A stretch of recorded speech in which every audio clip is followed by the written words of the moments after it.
In the afterlife, everything turned out to be completely different from what he imagined.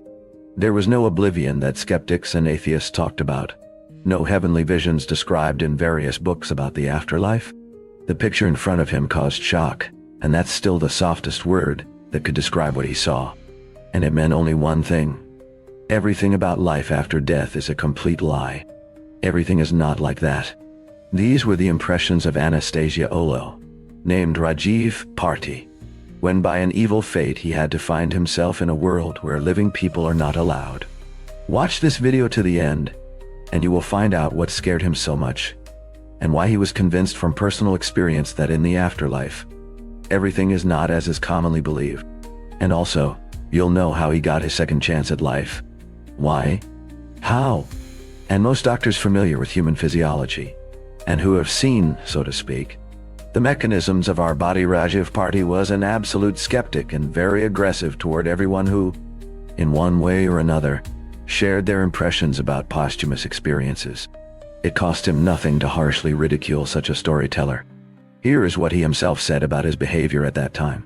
For a quarter of a century working as an anesthesiologist, I saw hundreds of patients who could die at any minute.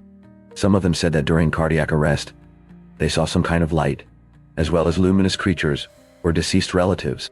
I did not believe these stories, and recommended that such patients consult a psychiatrist. But one day, he himself was no longer laughing. This happened right after Christmas in 2010, when Rajiv Parti suddenly felt ill so much, so that they had to call an ambulance. The arriving doctors stated that his health was at risk, and in this case, urgent surgical intervention was required. When the doctors explained exactly what, being a person familiar with medicine, not just by hearsay, he realized that the chances of a positive outcome were extremely small. And all because for many years, Rajiv Parti had been desperately fighting oncology, and had already by that time survived several very difficult operations. That is why, on that day, by his own admission, he was ready to die.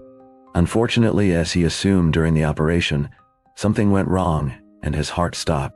The doctors had to state the fact of clinical death, but they did not know that, at that very time, Rajiv Parti encountered something unimaginable.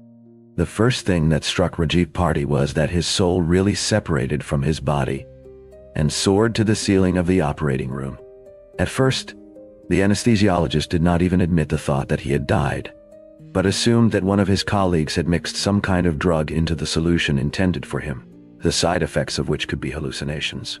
So his brain slipped him those very visions that he had once laughed at so evilly and considered fiction. But soon, he had to abandon this thought, because what happened next was in no way a hallucination. In addition, Rajiv Parti noted that he was thinking too clearly for a person under the influence of a hallucinogen. He was immediately overwhelmed with questions. How was he thinking at all? How could he hear and see what was happening around him? At some point, he even became irritated because what he was experiencing in no way fit into his usual picture of the world. The atheist had a hard time accepting the fact that there is a world outside of ordinary physics, much less admitting to himself that the soul really exists. And then, Rajiv Parti was overcome with fear of what would happen next. Would he be able to return to his body? How would his relatives react to his death? As soon as Rajiv Parti had these thoughts, his soul was transported 1,000-kilometer way to his family's house, where he saw his mother and sister. They were sitting on the couch and having a leisurely conversation, discussing what to cook for dinner. Rajiv Parti, overcome with despair, shouted, "Mom, I'm here!" But she didn't hear him. Then he tried to shake his sister by the shoulder, but his hand went through her body. He had to admit to himself that for them, he wasn't even a ghost, but in general, something invisible. Poor Rajiv Parti had no choice but to simply watch his mother and sister. But suddenly, there was a sharp clatter of surgical instruments. He turned around and saw that behind him, the operating room was still visible, where the body that once belonged to him lay, and the doctors, for some reason, were still trying to bring him back to life. These two visions, his parents' house and the hospital, seemed to merge together. Then he realized that, after death, consciousness can easily be present in several places at the same time. But what is the point of this discovery if he is dead? What kind of program is this? Such an out-of-body experience, if he is no longer destined to tell anyone about it. And who would believe someone who himself always laughed at such revelations? Then something began that is impossible to remember without shuddering. Suddenly, all the visions disappeared, and complete darkness set in. For a short moment, Rajiv Parti even thought that he was finally returning back to his body. But it was not there. He was horrified to discover that from the very depths of the darkness, something terrible was approaching him at a rapid speed. He could not understand what exactly it was, but he felt how it caused wild fear in him. In addition, the phenomenon was accompanied by peals of thunder, from which his soul shook in panic. Then, Rajiv Parti seemed to be picked up by an invisible cold wind, and in the very next second, he found himself on the edge of a fiery abyss. In horror, he tried to move away from it, but some force pushed him to the edge with the intention of throwing him into the fiery chasm. Never before had he experienced such fear. Every now and then, he asked himself questions. Where is the tunnel at the end of which is the light? Where are the angels who should meet the deceased? Where, in the end, are those rainbow places that his patients who returned from the other world had talked about? Everything turned out to be a lie. After death, there is only darkness and this abyss, seething to incinerate your soul. It seemed that nothing could be worse. But then, as if in mockery, a terrible metallic voice said, "You have never loved anyone, Rajiv." Rajiv looked around but saw no one, although he understood perfectly well that these words were addressed to him personally. And unfortunately, they were true. He had never truly loved anyone, and treated his patients with extreme cynicism, perceiving them only as a source of income. Rajiv bitterly realized that in his entire life, he had almost never shown not only a feeling of true love, but even elementary compassion. All that interested him was money and power. Even those patients who were dying did not receive sympathy from him, although he was the last one they saw in this life. Rajiv had to honestly admit to himself that he deserved to be in this hellish, fiery abyss. And yet somewhere at the very bottom of his soul, there was still a glimmer of hope for redemption. And he prayed to God, "Give me another chance."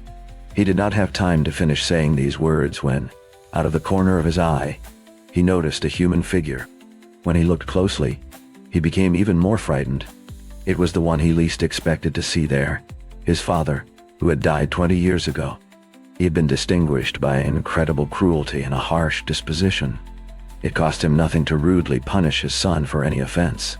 Therefore, in childhood, Rajiv had considered him a real monster, and this terrible man had poisoned his life. But after the first moments of fear, Rajiv was surprised to notice that his father looked much younger than when he had died. What struck him most was his eyes. It was hard to believe, but they now shone with wisdom and love. The father smiled, took Rajiv by the hand, and helped him move away from the edge of the fiery abyss. Then they went together through a tunnel, in which Rajiv saw all his departed ancestors. About what happened next, he said the following. "Having overcome the tunnel, I found myself alone. There, I met a creature that looked like an angel. It announced to me that I should return to physical life, leave the work of an anesthesiologist, and become a healer. This would be my atonement for all the sins I committed during my life. In this way, the higher powers gave me a second chance."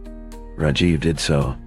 As soon as he was discharged from the hospital, he immediately stopped his professional activity as an anesthesiologist and devoted himself entirely to helping people solve their mental illnesses.